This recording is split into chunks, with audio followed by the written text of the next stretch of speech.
원래 민주당 지지율이 이만큼 있으면 중도 보수적인 성향의 사람들이 이렇게 위에 얹혀져 있었어요. 대통령 지지율. 네. 이게 이제 뉴 이재명이라는 그룹입니다. 대통령의 지지율로는 들어갔는데 네. 민주당까지는 안 들어간 거예요. 여기서 소위 말하는 그 전통 지지율이라는 민주당 지지율 있잖아요. 요게 이렇게 빠진 거죠. 그러니까 이게 내려온 거죠. 근데 여기 민주당 지지율은 그대로 전통 지지율 있는 형태로 유지되어 있으니까 오히려 소폭 상승하거나 횡보를 가고 있는 건데, 그러다 보니 대통령 지지율과 민주당 지지율이 지지율의 성분 자체가 달라져 버렸다. 민주당의 심리적 분당을 보여주는 현상이다. 이재명 대통령을 지지하는 사람과 민주당을 지지하는 사람들이 분리돼 버린 거예요.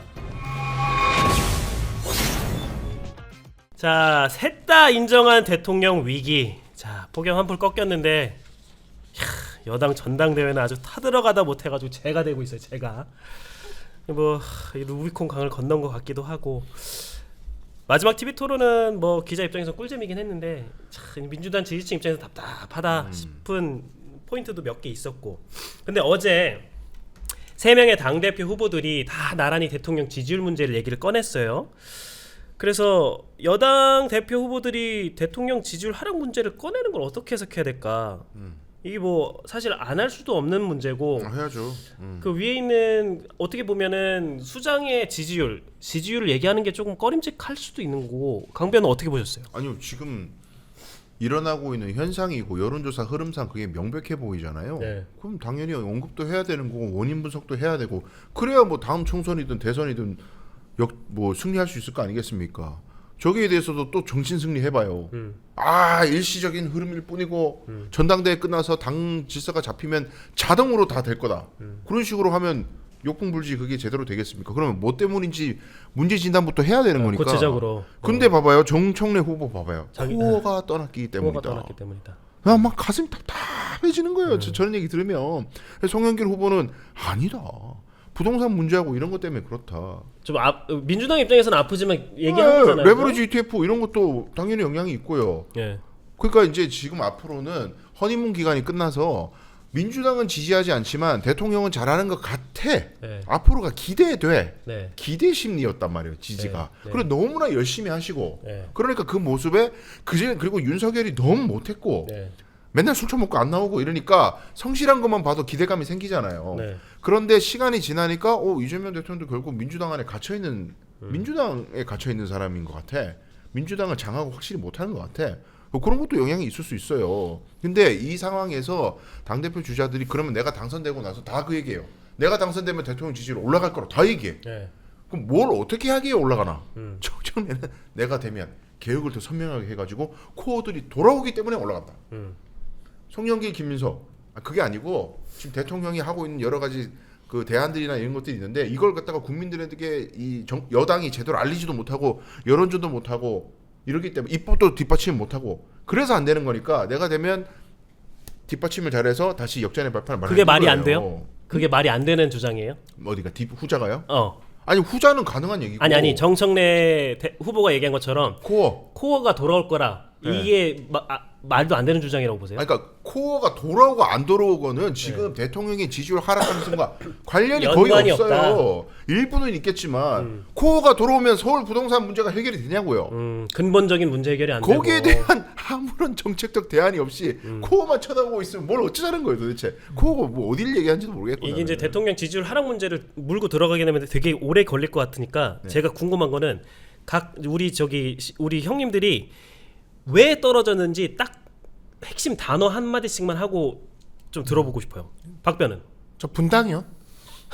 예, 분당. 분당. 예, 이거는 그러니까 당내 갈등 얘기하는 거. 이게 그러니까 디커플링이 어떻게 일어나냐면 지지율이 이제 보면은 원래 민주당 지지율이 이만큼 있으면 여기에 우리 당에서 넘어간 네. 중도적이고 중도 보수적인 성향의 사람들이 이렇게 위에 얹혀져 있었어요. 네. 대통령 지지율. 네. 이게 이제 뉴 이재명이라는 그룹입니다. 네. 제가 그래서 항상 얘기를 하는 게 여기가 우리의 고토, 네. 잃어버린 만주벌판 같은 곳이다. 네. 이걸 되찾아와야 우리가 수권 정당이 된다. 네. 근데 우리한테 너무 실망해서 이게 지금 대통령의 지지율로는 들어갔는데 네. 민주당까지는 안 들어간 거예요.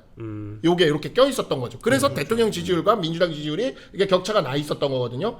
근데 진짜 이게 전당대회 때 이게 분쟁이 막 펼쳐지니까 저는 정청래 후보의 말도 어느 정도 일개 말이 된다고 생각하는 게 여기서 소위 말하는 그 전통 지지율이라는 민주당 지지율 있잖아요. 요게 이렇게 빠진 거죠. 그러니까 이게 내려온 거죠. 대통령 지지율에서 이렇게 푹 내려온 거예요. 그러니까 막 젠가 할 때 밑에 빼면 그렇죠. 주저앉는 그러니까 주저앉는 것처럼. 근데 여기 민주당 지지율은 그대로 전통 지지율 있는 형태로 유지되어 있으니까 오히려 소폭 상승하거나 횡보를 가고 있는 건데 그러다 보니 대통령 지지율과 민주당 지지율이 비슷한 듯하면서도 지지율의 성분 자체가 달라져 버렸다. 네. 그러니까 이거는 뭐냐?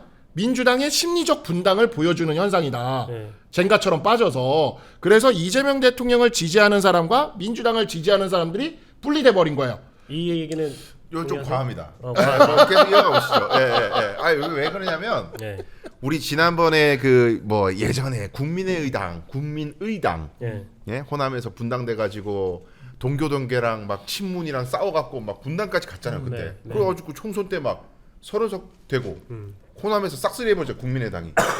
그때는 심리적 분당이 아니고 실제 분당을 했잖아요. 네, 네, 네. 그 감정의 골이 얼마나 깊었겠어요. 오죽하면 당을 깨고 나갔겠냐고. 동교동계와 친문이 대전쟁을 벌였거든요. 네. 그때가 유튜브 시장이 열리기 전이기 때문에 사람들이 많이 못 알려져서 그렇지 지금보다 감정의 골은 훨씬 깊었어요. 그때가 문재인 대 박지원. 그러니까 지금의 이 갈등보다 더 깊었다. 훨씬 더 깊어서 훨씬. 그리고 이낙연 대 이재명. 아, 그렇죠. 이때는 뭐 아우 말도 못해. 네. 그러니까 이게 여러분 지금 이제 화제가 돼서 지금이니까 되게 크게 보이는 거지. 사실 민주당은 붙었다 떨어졌다 붙었다 떨어졌다 당 그게 만들었다 역사죠. 이런 거 갖다 네, 그거 막 민주당 치고받고 역사는 계속 그렇게 왔어요. 네. 좀 왔는데 실제적으로 그렇게 대통령 지지하는 사람은 이쪽, 저 전통적 민주당은 이쪽 이렇게 나눠져 이렇게 될 가능성 저는 거의 없다고 보는 것이. 일단은 예전에 그 싸웠을 때 국민의당 만들었을 때 야당 시절이었고요. 야당이고 재보궐 이런 데서 크게 참패했어요. 그때 네. 수도권에서 막 털리고 네. 큰일 났다. 이대로 되면 총선 다 쓸려 나가겠다. 네. 그런 상황에서 친문 이제 문재인이 당 대표가 딱 되면서 친문으로 줄 세우고 동교동계 다 날아간대. 네. 가만히 있으면 날아가게 생겼는데 어떡하냐? 호남 홀대론 만들자. 호남 홀대론. 아, 호남을 무시한다. 친문들은 와 골기하라. 진짜 민주당 동교동계 모여 이렇게 된 거 아니에요? 네. 근데 지금은 대통령이 있는 여당이잖아요. 여당인데 누군가가 우리는 대통령하고 다른 길을 갈 거예요. 진짜 민주당 여기고 대통령은 가짜 민주당이 이렇게 갔다 골로 가는 거예요. 유시민 작가 그렇게 하자죠. 그거 갔잖아요 이제 골로. 미미님, 그게 유시민 작가가 가자는 길이잖아요. 그게. 미미님이 그 했었네요. 박변 민주당은 절대 분당은 안 합니다. 이렇게 얘기했네요. 될 수가 없어요. 이게 근데 민주당의 분당은 그때도 결국에는 국민의당이 언제 분당에 나왔냐면 공천 때 나왔어요. 그렇죠. 그러니까 결국에는 이번에 이제 한쪽이 이기긴 할 겁니다. 그리고 당분간은 유지가 되는 형태가 가겠지만 그 내년 그러니까 28년이죠. 이제 2년도 안 남은 총선의 공천이 어떻게 되느냐. 여기서 어느 정도의 황금비적인 일종의 야합이 펼쳐지면 분당을 하지 않을 수가 있는 거고 거기서 친명행제 비명행사 같은 시즌2 공천이 펼쳐진다? 그러면 당 밖에 조국혁신당이라는 촉매제가 있어요. 조국혁신당 완전 촉매제거든요. 여기가 열 몇 명의 이게 비례대표가 촉매제가 있어서 열 몇 명의 비례대표가 저는 그래서 이게 제가 지금 민주당을 내가 잘못 봤다고 생각했던 게 뭐였냐면 지방선거 끝나고 그 촉매제들이 저는 민주당 들어갈 거라고 봤어요.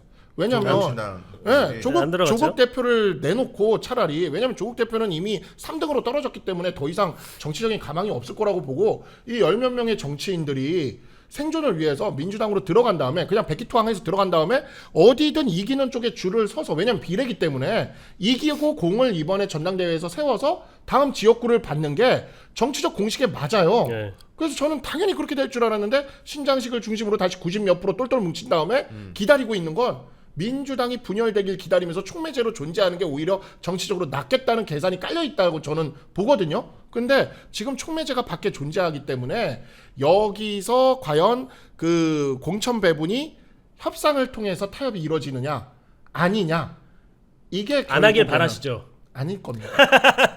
아닐 거예요. 매번 나오는 아닐 레파토리. 겁니다. 자, 일단 그리고 우리 마지막 TV 토론회 어제 했었죠. 마지막 TV 토론 했는데 승자를 일단 꼽아 주시면. TV 토론 승자요? 네. 승자가 없는 TV 토론이었던 것 같아요. 승자가 없었다. 네, 없습니다. 저번에는 사실 김민석 후보를 네, 꼽아 주셨잖아요. 그러니까 지금 이제 당 대표 선거는 이미 네. 이제 어느 정도 저는 결론이 났다고 보는데 네. 토론에서의 승패를 따지자면 네.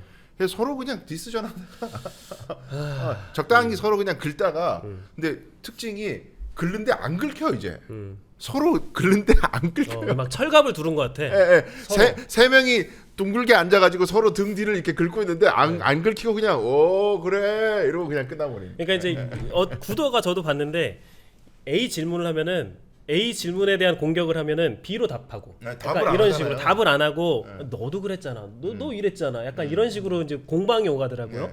그래서 이제 야 이게 뭔가 그러니까 정책 토론을 좀 했어야 되는데 서로 디스전을 했다는. 그렇죠. 그러니까 저는 개인적으로 굉장히 많이 실망을 했어요. 마지막 토론에는. 저는 그냥 이제 그 민주당 토론을 예능으로 보고 있어요. 재밌어요. 그래서 예능으로 봤을 때 순수 재미는 송영길 후보가 송영길 후보 신스틸러였죠. 신스틸러. 정말 순수 재미는 송영길 후보 재밌었습니다. 근데 어제 이제 그 이슈가 하나 나왔잖아요. 전화방 이슈가 좀 나왔었잖아요. 네.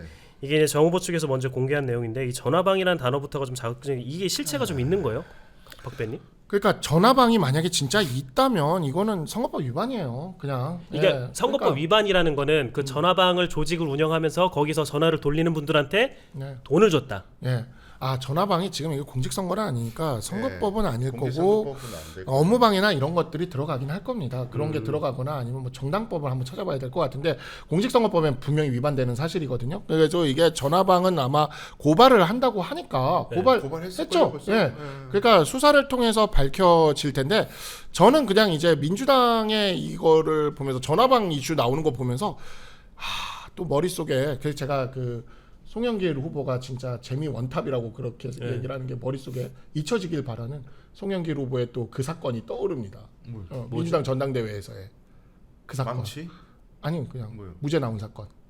돈봉투. 돈봉투 사건. 위법 수집직으로 무죄 나온 사건. 그 사건이 이제 머릿속에 이렇게 떠오르면서 그 사건도 민주당 전당대회 속에서 자기들끼리 나온 거거든요. 그래서 저희는 이제 항상 그 민주당의 그 내전을 보고 있으면 우리 당은 그래도 뭔가 아직은 금도를 지키는 전쟁. 제가 장동혁 대표랑도 뭐 이렇게 하지만 장동혁 대표도 뭐 윤리위 정도 뭐 이렇게 윤리위도 뭐 금도라고 얘기하기는 힘들지만 그러는데 여기는 진짜 쏜다. 솔직히 진짜 쏘고 진짜 막 일어난다. 전대하는 거 보면은 국민의힘 양반인 것 같아. 그러니까 진짜 쏘고 아니 그 돈봉투 때문에 송영길 후보 소나무당까지 가가지고 정말 내년에 보시라 내년에.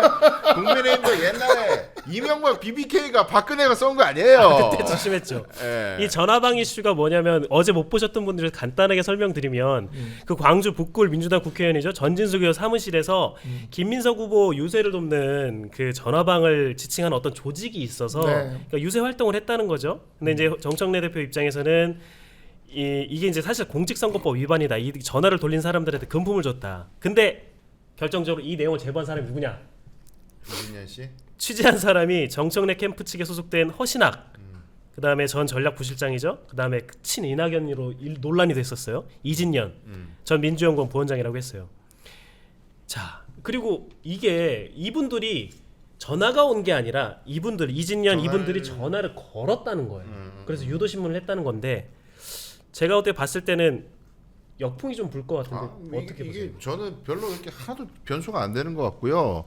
전화방이라는 게 아까 잠깐 말씀해 주셨지만 이 당내 경선 이 공직선거법 적용받는다고 이제 그쪽에 고발한 분들은 그런 얘기를 하시던데 공천을 전제로 한 공직선거 후보자 추천을 전제로 한 경선에는 공직선거법이 적용되지만 이건 순수한 당내 선거잖아요. 네. 그래서 여기는 공직선거법이 적용된다고 보기 어렵고 그렇죠. 다만 이제 업무방해, 뭐 위계 업무방해 이런 식으로 업무방해, 그 이제 정상적인 그 당에서 정하고 있는 선거운동 방법이 아닌 방법으로 조직적으로 대량으로 뭘 한다 그러면 업무방해를 검토해 볼 수가 있는데 그 전 의원 이야기를 들어보면은 그 자원봉사자라는 거 아니에요. 전화 건 사람이. 그리고 우리는 그 자원봉사라는 건 대가를 안 준다는 얘기 아닙니까? 그러니까 이것도 대가를 주면 또 복잡한 문제가 생겨요. 그렇죠. 그래서 이제 그거는 이제 수사에서 밝혀야 되는 내용이겠죠. 근데 그거 하나로 예를 들면 김민석은 불법 운동하는 사람이야. 딱 이렇게 구도 잡고 조직이야. 봐봐. 우리는 바람이고 김민석은 조직이야. 우리 당원들의 바람이 그 불법 조직을 이겨. 뭐 이런 구도로 또 잘라 그러는 거예요. 근데 이미 지금 투표 막바지 아닙니까? 저 정도로 변수를 만든다? 택도 없습니다. 좀 제가 보기엔. 급하다. 네, 급하다. 정청래 후보가 조직이에요. 당연하죠. 정청래 후보가 조직이에요. 아니, 지방선거 자기가 공천한 사람들이 다 당선돼 있는데 호남에. 네, 그리고 굉장히 단단한 조직입니다. 생각보다. 네, 굉장히 저는 이렇게까지 박빙으로 싸울 거라고는 생각 못했어요. 진짜. 이 남은 건 이제 호남권 제일 메인 게임이에요. 호남권 ARS 투표인데 경기 서울 투표하고 이제 발표가 17일 대형 온라인 투표가 이제 남았는데 자 지금까지 1, 2위 격차 보면은 어때요? 이거 붙었다고 봐야 돼요? 1.48% 포인트니까. 아니 이제 송영길 후보 표를 감안해서 우리가 얘기를. 근데 해야 되죠. 이런 얘기 있잖아. 송영길 후보가 10% 포인트 미만으로 하면 사실 당락에 영향을 미치는 게 되게 적어진다. 사실 그래서 30% 여론조사가 더 중요한 포지션이 될 것 같다. 이런 얘기를 하잖아요. 네. 이게 좀 맞는 분석이에요? 아니요, 여론조사 30%는 생각보다 그렇게 막 누구 하나에게 확 기울지 않을 거예요. 그러니까 비등비등할 것이다. 네, 세 네. 후보한테. 그리고 30% 비중밖에 안 돼서 별로 그렇게 큰 변수는 안 될 것 같고 결국 호남 당원들이 어디 가느냐가 변수인데 송영길 후보 표가 10%가 안 된다고 해도 예. 양 후보가 이제 김민석 후보하고 정청래 후보가 무슨 뭐 10몇 프로씩 전체에서 다 벌어지는 그런 선거는 아니잖아요 지금. 네. 그러니까 당연히 송영길 후보의 2위표가 변수가 되죠. 그리고 지금까지 흐름은 1위표 차이만 따지면 저렇게 표차가 적지만 송영길 후보표에 거의 제가 봤을 때 적어도 한 70% 정도는 김민석 후보의 2위표일 거기 때문에 왜냐면 한 놈만 패잖아요 송영길 후보가. 한 놈만 패죠. 네, 그러니까 이제 지금은 더 벌어져 있다고 해석하는 게 맞는 분석일 것 같고요. 저거를 호남에서도 더 벌어질 건데 마지막 이제 수도권 특히 서울에서 정청래 후보가 그럼 거꾸로 김민석 후보를 와 앞설 거냐 이게 그냥 마지막 변수라고 봐야 되는 거죠. 그 얘기 뭐예요? 과반을 넘느냐 안 넘느냐? 네, 그러니까 서울에서 정청래 후보가 과반을 넘어야 돼요. 그래야 역전이 될 수 있다. 서울에서만 과반을 넘어줘야 돼. 왜냐면 호남에서 많이 밀릴 거기 때문에. 우리 인천이나 제주가 호남의 바로미터라고 우리 그때 지난주에 맞아요. 분석했잖아요. 어떻게 보세요? 호남. 그러니까 결국 정청래 후보 입장에서는 전북으로 전남 광주를 얼마나 막아낼 수 있느냐 호남에서 전 정청래 후보가 전북은 유리하다고 보거든요. 전북에선 정청래. 왜냐하면 이제 이현택 지사도 있고 그다음에 이제 두 번째로는 호남 반도체가 전남 광주에 집중돼 있어요. 예. 우리나라의 오랜 전통이 사촌이 땅을 사면 배가 아픈 거거든요. 그래서 사실 이게 전북 입장에서는 그 소외감을 느낄만 합니다. 그리고 전북 입장에서는 새만금도 아직 마무리가 안 됐는데 호남 반도체가 무슨 소리냐 이 얘기가 나올 수밖에 없고 그런 지점들에서 정청래 후보가 전북에서 얼마나 그 전남 광주를 막아내느냐. 그다음에 두 번째는 수도권에서 어쨌든 진짜 친명계 패널들도 다들 이제 걱정을 하지만 이번에 부동산 세제 네. 정말 이거는 이재명 대통령이 정말 악수를 둔 겁니다. 왜 부동산 세제를 이 타이밍에 발표했는지 친명계 패널들도 사석에서는 다 얘기해요. 이해를 할 수가 없다고. 그래서 이 부동산 세제 발표가 또 주는 악영향. 왜냐하면 지금 요즘 보면 집주인들이 나가라고 하기 시작했거든요. 그 얘기는 즉슨 지금 부동산 세제 그 이슈가 정청래한테 표가 몰릴 수도 있다라는 것인 거죠. 아니 대놓고 송영길 후보가 그냥 직격하잖아요. 송영길 후보가. 그러니까 송영길 후보는 인천에서 정치를 오래 했던 분이라고요. 네, 그래서 제가 송영길 후보는 역시 할 말을 하는구나 그냥. 그러니까 그 토론에서 제가 재미, 내용 송영길 후보가 제일 볼만하더라고요. 나머지 두 명은 계속 뭘 하고 있는지 모르겠고 싸우고 있고. 근데 어쨌든 간에 송영길 후보가 수도권에 그러한 민심을 드러내줬어요. 토론에서도. 그래서 수도권에서 그런 것이 정청래 후보한테 얼마나 몰리느냐.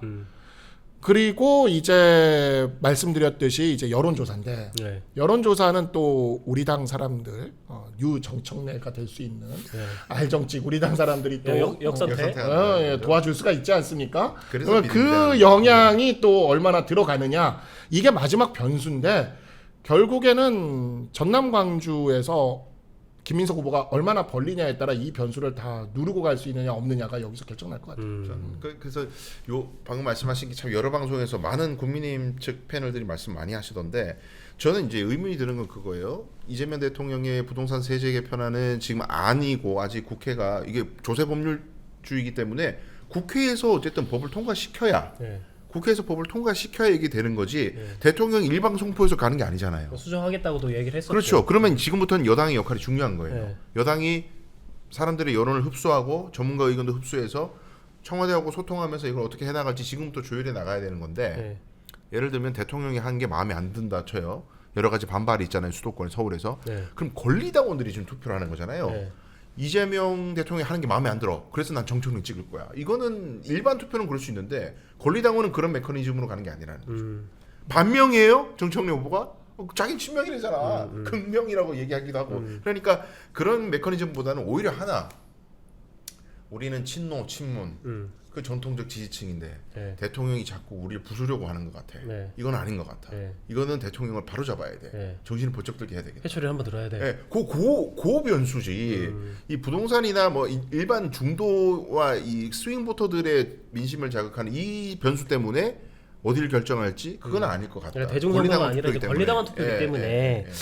네, 그것도 한번 좀 지켜봐야 될 것 같고 이게 갑자기 누가 등장했냐면 추미애 경기도지사가 이게 갑자기 딱 등장했어요. 우리 자기 정청래 후보가 어머니 얘기하니까 진짜 어머니가 나왔잖아요. 네. 그래서 무슨 말씀을 했냐면 자 보시죠. 누구라고는 안 했어요. 안 했는데 개혁은 아무나 할 수 있는 일이 아니다. 검찰 개혁은 나머지 개혁도 제대로 해낼 능력이 있는 것인지 가늠하는 개혁의 깃발이라고 했어요. 하나만 봐도 열을 난다. 자, 그 개혁의 기수는 누구라고 보십니까? 그러니까 추미애 의원은 우리 보수에서 보수의 어머니로 불려요. 정말 그래서 보수의 어머니께서 다시 보수를 위해 네. 경기도에서 큰 일을 해주실 것인가. 네. 예, 어머니의 역할을 네. 어머니라고 부른 게 보수의 어머니를 불렀나? 네. 하면서 저희들은 이제 이거 보면서 그런 얘기들을 했죠. 네. 그래서 추미애 의원이 사실 경기도지사이고 도지사를 하려면 당에서 탈당을 해야 되는 건데 네. 그런데도 이렇게 얘기한 건 적절한 거는 아니었던 것 같아요. 이게 사실 예. 어떻게 보세요? 그러니까 추미애 의원, 추미애 지사는 예전에 이제 명확하진 않지만 친명은 아니었다는 그런 인식이 좀 있잖아요. 네, 네. 이 와중에 정청래 후보 편에 선다는 거는 속내가 있는 거죠. 속내 있죠. 속내 있습니다. 아까 그 개혁의 선두주자 뭐 그건 정청래 후보 얘기한 게 맞아요. 네. 맞는데 그럼 뭐냐 도대체 이 분위기에서 이건 깊게 봐야 됩니다. 추미애 도지사는 정청래 후보가 떨어질 거라고 생각하고 있는 거예요. 떨어지면 다 이 세력이 없어지고 흩어지느냐? 아니잖아요. 존재하죠. 이 사람들을 흡수해야 될 거 아니에요. 정청래는 떨어지지만 내가 이 사람들 흡수하겠어. 그리고 지금 경기도지사 첫 임기 끝나면 대선 아닙니까? 대선 때 이 사람들 그대로 흡수해갖고 내가 나가겠어. 김호준 씨 나 좀 봐요. 2번 타자 추미애 딱 이거예요. 자기가 이제 대선을 정청래를 밀어주는 게 아니라 자기 정치하는 거네요. 자기가 흡수하겠다는 겁니다. 네. 뻔히 보이는 거 아니겠어요? 지금 어지러운 판에 다들 이제 난걸병이 걸린 것 같은데 우리 이 사진 하나만 보고 갈게요. 요거 하나만 짚고 넘어갈게요. 이 사진 너무 재밌어요. 너무 재밌더라고요. 네. 나 근데 좀 징그럽더라고. 정말. 이게 이제 이성윤 의원을 이제 최고위원 당선권으로 그러니까 이렇게 복귀시키기 위해서 원래는 저기 최민희 의원이 상수였잖아요. 그러니까 투표 이제 지지자분들 딴지 게시판에 이제 올라온 사진인데 우리 최민희 의원을 수석으로 만들기 위해서 이제 상수로 놨었는데 야 이성윤이 6위로 밀려날 것 같다. 야 이성윤을 상수로 바꾸자. 이렇게 했단 말이에요. 이거 어떻게 보세요? 이 효과 있을까요, 이거? 아니 저 꽤 됐어요. 저렇게 된 지가. 네. 저렇게 하자고 한 지가 꽤 저런 어떤 선거 전략이 나온 지가 꽤 됐다. 네, 꽤 됐는데 제가 봤을 때는 실책이에요, 저건. 왜? 최민희 후보가 안정권이라고 생각하는 것 자체가. 저거는 이미 최민희 의원은 안정권이었기 때문에 네. 저렇게 나온 건데. 그렇죠. 그럼 최민희 후보한테 표가 적게 갈 거 아니에요. 저렇게 하면 네. 원래 몰빵하다가 네. 한 표는 무조건 최민희 주고 네. 그다음에 나머지 둘을 안분하다가 이성윤 후보가 떨어질 것 같으니까 이성윤한테 물어잖아요. 그럼 실책이면은 수석도 바뀐다? 그렇죠. 이게 무슨 자신감인지 모르겠어. 호남 표가 지금까지 전당대회 한 거 다 합쳐도 호남한테 안 돼요. 네. 표 숫자가. 저는 강수영 변호사랑 지난번에 다른 방송에서 강수영 변호사가 4대 1이 될 거다. 4대1. 그렇게 얘기해서 깜짝 놀랐어요. 일관되게 저는 4대1. 저는 그렇게 생각 안 하거든요. 지금 조직력이 워낙 독일 축구 같은 조직력을 갖고 있어서 친척애가 저는 지금 보면은 오히려 최민희 후보를 너무 공격하지 말라고 제가 얘기를 해요. 최민희 후보를 너무 공격해 버려서 이 표가 이성윤한테 가면 3명이 들어갈 수 있다. 2대 3이 될 수가 있다. 지금대로 해서 그냥 최민희 후보가 쫙 빨아들여서 수석 최고위원 해봐야 명목만 수석 최고위원이지 특별히 권한이 없잖아요. 네. 그러니까 그냥 최민희 의원 수석 최고위원 시키고 3대 2로 마무리하는 게 친명계한테 유리할 거다라고 얘기했는데 그게 아니라 그냥 4대 1이 될 거다라고 얘기를 하니까 네. 아 너무 낙관하고 있는 것 같다라는 생각이 네. 그거는 저희 이제 권리당원들의 집단 지성을 믿기 때문에 제가 그렇게 말씀드린 거고 사실 뭐 누구를 공격하든지 말든지 친청계는 생각이 바뀌지가 않아요. 똑같잖아요. 무조건 친청계 찍을 거 아니에요. 네. 그런데 이제 친청계로 결집되어 있지 않은 그냥 권리당원들이 어디에 투표를 할 거냐? 네. 모든 사람들이 진영으로 나눠져 있지는 않아요. 지금 권리당원들이. 네. 예를 들면 김민수 후보를 찍으면서도 친청계 최고위원 찍는 사람도 있어요. 네.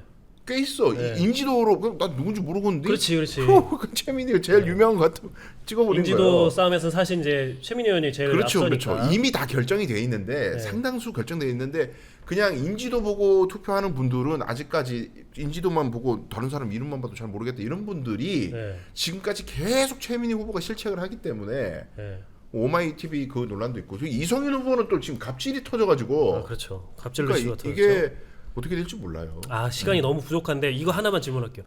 그 당 지도부에서 수석이 그렇게 중요해요? 그렇게 중요하지 않습니다. 그러니까 왜냐면 지금 뭐 가정이긴 한데 김민석 당대표 최민희 수석 되면 뭐 아사리판이 나는 거예요? 아니요, 그렇지 않아요. 그렇진 않고. 네. 그리고 사실 당대표 거리시에 원내대표가 권한대행하지 수석 최고위원이 권한대행하지 않거든요. 이름만 아까 지금 말씀하신 네, 대로 네. 수석만 붙는 거고. 권한적인. 그 여기 당 대표 앉아 계시면 옆에 이제 걸치는 사람 카메라에 항상 맞아요. 바로 옆에 있는. 네, 네, 어. 그런 거죠. 느낌. 보통 오른쪽에 있어요, 왼쪽에 있어요? 수석이? 오른쪽에 있지 않나? 오른쪽에. 네. 자, 이 하여튼 전당대회 끝까지 좀 알 수 없는 구도로 갈 것 같은데 지켜보고 재밌게 흘러갑니다.